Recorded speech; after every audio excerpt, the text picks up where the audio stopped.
Ravi Colours இன்றைய trending பெண்களுக்கான exclusive கலெக்ஷனுடன் kurtis, palazzo pant, Patiala pant, துப்பட்டாக்கள், ஷேப்வேர்கள், நைட்டிகள், பிராண்டட் உள்ளாடைகளும் கிடைக்கும். ரவி கலர்ஸ், நேரு வீதி, ராஜா தியேட்டர் சிக்னல் அருகில், புதுச்சேரி. வணக்கம். முக்கிய செய்திகள். மின்துறை தனியார் மயம் ரத்து, புதுவை அரசு அதிரடி நடவடிக்கை. மீனவர்கள் வளர்ச்சி திட்டங்களுக்கு 682 கோடி ரூபாய் நிதி வழங்க வேண்டும், மத்திய அரசுக்கு அமைச்சர் லட்சுமி நாராயணன் வலியுறுத்தல். மாநில மருந்து கட்டுப்பாட்டுத்துறை ஆணையை ஏற்று ஆய்வக சான்றிதழை சமர்ப்பிக்க வேண்டும், மருந்து உற்பத்தி நிறுவனங்களுக்கு புதுவை மருந்து வணிகர்கள் சங்கம் அறிவுறுத்தல். பாரதிய ஜனதா கட்சியை சுட்டிக்காட்டி திராவிட முன்னேற்ற கழகம் வாக்கு கேட்டால் இனி வாக்களிக்க மாட்டோம். புதுவையில் நடைபெற்ற நிகழ்ச்சியில் பேசிய தமிழ்நாடு தவ்ஹீத் ஜமாத் கட்சி தலைவர் முஜிபுர் ரஹ்மான் திட்டவட்டம். நம்ம பாண்டிச்சேரிக்கு ரிலையன்ஸ் ஃபேஷன் வேர்ல்ட் வந்தாச்சு. குவாலிட்டியான பிராண்டட் ஆடைகள் கம்மியான விலையில. எங்க தெரியுமா? அண்ணா சாலை ரத்னா தியேட்டர் பக்கத்துல இருக்க நம்ம ரிலையன்ஸ் ஃபேஷன் வேர்ல்ட் தான். இங்க கலெக்ஷன்ஸ் எல்லாமே ட்ரெண்டுக்கு ஏத்த மாதிரி இருக்கு. விழாக்கால சிறப்பு சலுகையாக நீங்கள் வாங்கும் அனைத்து ஆடைகளுக்கும் சிறப்பு ஆஃபர்களுடன் நிச்சய பரிசுகளும் உண்டு. கம்மியான பிரைஸ்ல பிராண்டட் ஆடைகள் வாங்க அண்ணா சாலை ரிலையன்ஸ் ஃபேஷன் வேர்ல்ட் வாங்க. ரிலையன்ஸ் ஃபேஷன் வேர்ல்ட், நம்பர் 460, அண்ணா சாலை ரத்னா தியேட்டர் அருகில், புதுச்சேரி. இனி விரிவான செய்திகள். புதுச்சேரி மின்துறை தனியார் மயத்துக்கான டெண்டரை அரசு ரத்து செய்துள்ளதாக மின்துறை தெரிவித்துள்ளது. மத்திய அரசு கடந்த 2020ஆம் ஆண்டு யூனியன் பிரதேசங்களில் மின் விநியோகம் தனியார் மயமாக்கப்படும் என்று அறிவித்தது. புதுவையில் இதனை அமல்படுத்த அப்போதைய முதலமைச்சர் நாராயணசாமி கடும் எதிர்ப்பு தெரிவித்தார். இந்நிலையில் என்ஆர் காங்கிரஸ் பாரதிய ஜனதா கூட்டணி ஆட்சி அமைந்த பிறகு மின்துறையை தனியார் மயமாக்குவது தொடர்பாக விவாதிக்கப்பட்ட நிலையில் தனியார் மயத்திற்கு எதிர்ப்பு தெரிவித்து கடந்த 2022ஆம் ஆண்டு பிப்ரவரி மாதம் மின்துறை ஊழியர்கள் காலவரையற்ற வேலைநிறுத்த போராட்டத்தில் ஈடுபட்டனர். அவர்களிடம் முதலமைச்சர் ரங்கசாமி, மின்துறை அமைச்சர் நமச்சிவாயம் ஆகியோர் பேச்சுவார்த்தை நடத்திய பின்னர் போராட்டம் கைவிடப்பட்டது. இருப்பினும் மின்துறையை தனியார் மயமாக்குவதற்கான ஏற்பாடுகள் அரசு தரப்பில் தொடர்ந்து வந்த நிலையில் 2022ஆம் ஆண்டு செப்டம்பர் மாதம் மின்துறை தனியார் மயமாக்குவதை உறுதி செய்யும் வகையில் புதுச்சேரி மின்சார பகிர்மான கம்பெனி என்ற பெயரில் 100% பங்குகளை தனியாருக்கு வழங்குவதற்கான டெண்டர் வெளியிடப்பட்டது. அரசின் இந்த நடவடிக்கை மின்துறை ஊழியர்களை அதிர்ச்சிக்குள்ளாக்கியது. இதனையடுத்து காலவரையற்ற வேலைநிறுத்த போராட்டத்தில் ஊழியர்கள் குதித்த நிலையில் மின்பழுது நீக்குதல், புதிய இணைப்பு உள்ளிட்ட பல்வேறு பணிகள் முடங்கின. பல இடங்களில் நாள் முழுவதும் மின்சாரம் தடைபட்டது. இதனால் பொதுமக்களும் வீதிக்கு வந்து போராட்டத்தில் ஈடுபட்டனர். பின்னர் அரசின் பேச்சுவார்த்தைக்கு பிறகு ஊழியர்கள் போராட்டத்தை கைவிட்டனர். இந்நிலையில் மின்துறை தனியார் மயத்திற்கான 100% பங்குகளை விற்பனை செய்வதற்கான டெண்டர் தொடர்ந்து பலமுறை கால நீட்டிப்பு செய்யப்பட்டு வந்த நிலையில் 100% பங்குகளை தனியாருக்கு விற்பனை செய்வதற்கான டெண்டர் ஜனவரி 5ஆம் தேதி ரத்து செய்யப்பட்டது. நிர்வாக காரணங்களுக்காக ரத்து செய்யப்பட்டுள்ளதாக மின்துறை தெரிவித்துள்ளது குறிப்பிடத்தக்கது. புதுவை மாநில மீனவர்களின் வளர்ச்சி திட்டங்களுக்கு மத்திய அரசு 682 கோடி ரூபாய் நிதி வழங்க வேண்டும் என்று தேசிய மீன்வள வளர்ச்சி குழு கூட்டத்தில் அமைச்சர் லட்சுமி நாராயணன் வலியுறுத்தியுள்ளார்.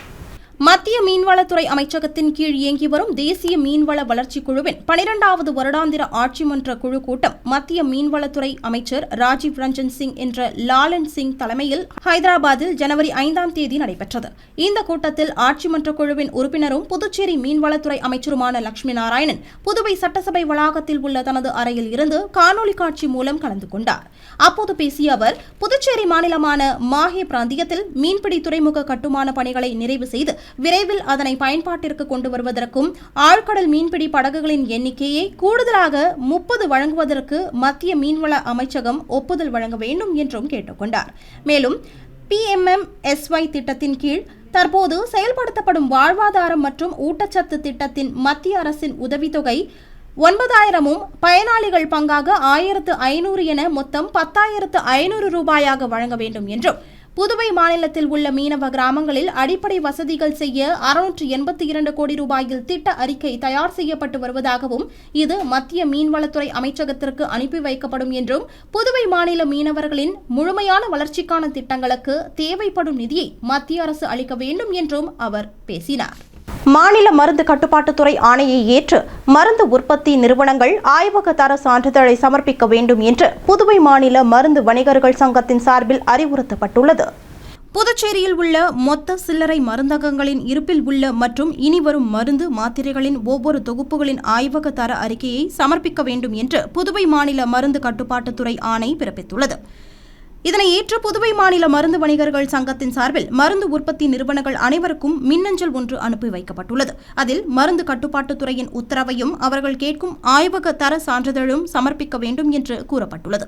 இதனால் இனிவரும் காலங்களில் ஒவ்வொரு மருந்துகளின் நம்பகத்தன்மை அதன் ஆய்வக சான்றிதழ் வாயிலாக உறுதிப்படுத்தப்படும் என்பதால் வாடிக்கையாளர்கள் எந்தவித அச்சமும் இன்றி வழக்கம் போல் தங்களது மருந்துகளை வாங்கலாம் என்று புதுச்சேரி மாநில மருந்து வணிகர்கள் சங்க தலைவர் ரவிச்சந்திரன் மற்றும் செயலாளர் ரமேஷ் ஆகியோர் கூட்டாக வெளியிட்டுள்ள அறிக்கையில் கூறப்பட்டுள்ளது. பாரதிய ஜனதா கட்சி ஆட்சிக்கு வந்தால் சிறுபான்மையினர் பாதிக்கப்படுவார்கள் என கூறி திராவிட முன்னேற்ற கழகம் வாக்கு கேட்டால் வாக்களிக்க மாட்டோம் என தமிழ்நாடு தவ்ஹீத் ஜமாத் கட்சி தலைவர் முஜ்புர் ரஹ்மான் தெரிவித்துள்ளார். புதுச்சேரி சுல்தான்பேட்டை பகுதியில் நடைபெற்ற தமிழ்நாடு தவ்ஹீத் ஜமாத் கட்சியின் பொதுக்கூட்டத்தில் பங்கேற்ற பின்னர் செய்தியாளர்களை சந்தித்த தமிழ்நாடு தவ்ஹீத் ஜமாத் கட்சியின் தலைவர் முஜ்புர் ரஹ்மான், புதுச்சேரி மாநிலத்தில் உள்ள மொத்த மக்கள் தொகையில் 85,000 பேர் இஸ்லாமியர்களாக இருக்கும் நிலையில் புதுச்சேரி மாநிலத்தில் இஸ்லாமியர்களுக்கு மக்கள் தொகை அடிப்படையில் 3 தனி தொகுதிகள் ஒதுக்க வேண்டும் என்று கேட்டுக்கொண்டார். தொடர்ந்து வரும் சட்டமன்ற தேர்தலில் உங்களுடைய நிலைப்பாடு என்ன என்பது குறித்த கேள்விக்கு பதிலளித்த முஜ்புர் ரஹ்மான், 20 வருடங்களுக்கு முன்பு 3.5% இடஒதுக்கீடு கொடுத்த நிலையில் தொடர்ச்சியாக 3 தேர்தல்களாக திராவிட முன்னேற்றக் கழகத்திற்கு வாக்களித்து வருவதாகவும், ஆனால் இடஒதுக்கீட்டின் விகிதம் மிக குறைவாக இருப்பதால் இதற்கு முன்பு முதலமைச்சர் ஸ்டாலினை சந்தித்து இஸ்லாமியர்களுக்கான இடஒதுக்கீட்டை அதிகரித்து தர கோரிக்கை வைத்ததாகவும், ஆனால் தங்கள் கோரிக்கையை இதுவரை தமிழ்நாடு முதலமைச்சர் செவி சாய்த்ததாக தெரியவில்லை என்று தெரிவித்த அவர், கடந்த 2 தேர்தல்களாக தொடர்ச்சியாக திராவிட முன்னேற்றக் கழகத்திற்கு இஸ்லாமிய சமுதாயம் வாக்களித்து வரும் நிலையில் இடஒதுக்கீட்டை பரிசீலனை செய்யவில்லை என்றால் இந்த முறை கண்டிப்பாக திராவிட முன்னேற்றக் கழகத்திற்கு வாக்களிக்க மாட்டோம் என்று கூறியுள்ளார். மேலும் தவ்ஹீத் ஜமாத் அமைப்பை பொறுத்தவரை அரசியல் கட்சியாக செயல்படவில்லை என்பதனால் தங்களுடைய ஆதரவு யாருக்கு என்பதை பொறுத்து பெரும்பான்மையான இஸ்லாமியர்களுடைய வாக்கு இருக்கிறது என்றும், இந்த நிலையில் திராவிட முன்னேற்றக் கழக அரசு இந்த முறை தங்களது கோரிக்கையை நிறைவேற்றாத பட்சத்தில் பெரும்பான்மையான இஸ்லாமிய சமுதாயத்தினரின் வாக்குகளை விலக்க நேரிடும் என்றும் முஜ்புர் ரஹ்மான் எச்சரிக்கை விடுத்துள்ளார். தொடர்ந்து பேசிய அவர், பாரதிய ஜனதா கட்சி ஆட்சிக்கு வந்தால் இஸ்லாமியர்கள் பாதிக்கப்படுவார்கள் என கூறி திராவிட முன்னேற்றக் கழகம் மீண்டும் ஆட்சிக்கு வர முடியாது என்று கூறிய அவர், பாரதிய ஜனதா கட்சியின் ஆட்சி சிறுபான்மையினருக்கு பாதுகாப்பு இல்லாமல் இருக்கும் என்பது உண்மைதான்.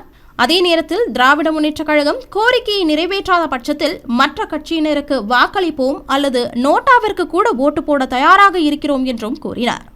மேலும் திருப்பரங்குன்றம் விவகாரத்தில் முதலமைச்சரும் திராவிட முன்னேற்றக் கழக அரசும் எடுத்த நடவடிக்கையை தாங்கள் பாராட்டுவதாகவும், அதே நேரத்தில் திருப்பரங்குன்றம் விவகாரத்தை வைத்து வாக்கு கேட்டு விடலாம் என நினைத்தால் தக்க பதிலடி கொடுப்போம் என்றும் அவர் தெரிவித்துள்ளார்.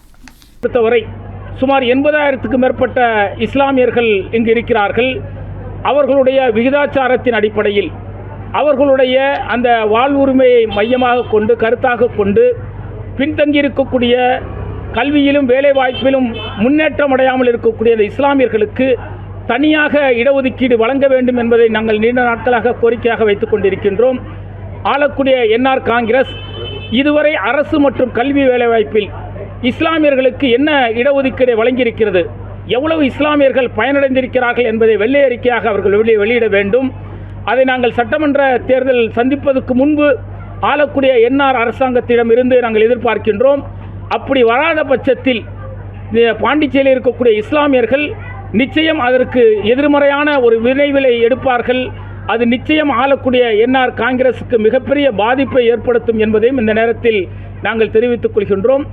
போகி பண்டிகையை முன்னிட்டு பழைய பொருட்களை சாலைகளில் வீச வேண்டாம் என உழவர்கரை நகராட்சி ஆணையர் பொதுமக்களை அறிவுறுத்தியுள்ளார்.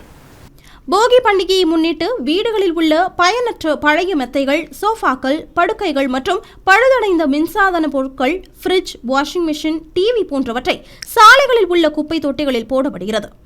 இவற்றை அகற்றும் போது தினசரி குப்பைகள் சேகரிக்கும் பணி பாதிக்கப்படுகிறது. இதனை தவிர்க்கும் வகையில் உழவர்கரை நகராட்சிக்குட்பட்ட பகுதிகளில் வருகிற 7ஆம் தேதி முதல் 13ஆம் தேதி வரை தேவையற்ற பழைய பொருட்களை நகராட்சி வாகனம் மூலம் ஒவ்வொரு வார்டு வாரியாக சேகரிக்க ஏற்பாடு செய்யப்பட்டுள்ளது. இதன் விவரங்களை நகராட்சியின் இணையதளம் மூலமாக தெரிந்து கொள்ளலாம். மேலும் பொதுமக்கள் தங்கள் வீடுகளில் மேற்கூறிய பயனற்ற பொருட்கள் இருந்தால் அவற்றை சாலைகளில் குப்பை தொட்டி அருகில் போடாமல் நகராட்சியின் கட்டுப்பாட்டு அறைக்கு தெரிவிக்கலாம் என்று உழவர்கரை நகராட்சி ஆணையர் சுரேஷ் ராஜ் தெரிவித்துள்ளார். உழவர்கரை தொகுதி ரெட்டியார்பாளையத்தில் உள்ள அரசு உதவி பெறும் பள்ளியில் பயிலும் மாணவ மாணவிகளுக்கு லட்சிய ஜனநாயக கட்சி மகளிர் அணி தலைவி பிரபாதேவி டம்ளர் மற்றும் 50 கிலோ சர்க்கரை வழங்கியுள்ளார். உழவர்கரை தொகுதியை சேர்ந்த லட்சிய ஜனநாயக கட்சி மாநில மகளிர் அணி தலைவி பிரபாதேவி தொகுதி முழுவதும் ஏழை எளிய மக்களுக்கும் தொகுதி மக்களுக்கும் பள்ளி மாணவ மாணவிகளுக்கும் பல்வேறு நலத்திட்ட உதவிகளை செய்து வருகிறார்.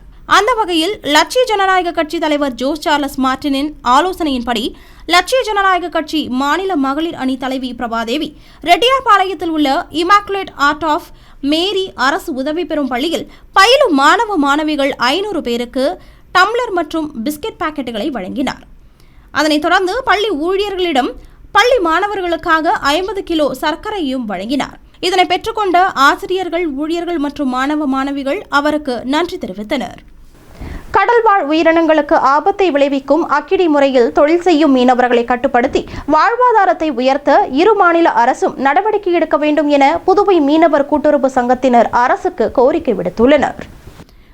கடல் உயிரினங்களை அழிக்கும் தொழிலான அக்கிடி என்கிற கூங்கான் முறையில் தொழிலில் ஈடுபடுத்தப்படும் பிளாஸ்டிக் பாட்டில்கள், பிளாஸ்டிக் சாக்கு, பன்னு கயிறு, சவுக்கக்கட்டை போன்ற பொருட்களை வைத்து கடலில் விடுகிறார்கள் என்பதால் கடலில் வாழும் ஆமைகள் கழுத்தில் அது மாட்டிக்கொண்டு கொத்து கொத்தாக அவை இறக்கும் அபாயங்கள் தொடர்ச்சியாக நடைபெறுவதாகவும் கூங்கான் என்கிற அக்கிடி முறை தொழிலை அனைத்து மீனவர் கிராமங்களும் தடை செய்துள்ள நிலையில் தமிழ்நாடு பிள்ளைசாவடி, தாழங்குடா பகுதியைச் சேர்ந்தவர்கள் மட்டும் தொடர்ச்சியாக அக்கிடி முறையில் தொழில் செய்து வருகிறார்கள் என்பதால் தொடர்ச்சியாக வலைகள் சேதமடைவதோடு கடலில் வாழும் உயிரினங்கள் அழிவதாகவும், எனவே தமிழ்நாடு அரசும் புதுவை அரசும் இதற்கான நடவடிக்கையை எடுத்து மீனவர்கள் வாழ்வாதாரத்தை உயர்த்த வேண்டும் என்று புதுச்சேரி மீனவர் கூட்டுறவு சங்கம் சார்பில் கேட்டுக் கொண்டுள்ளனர்.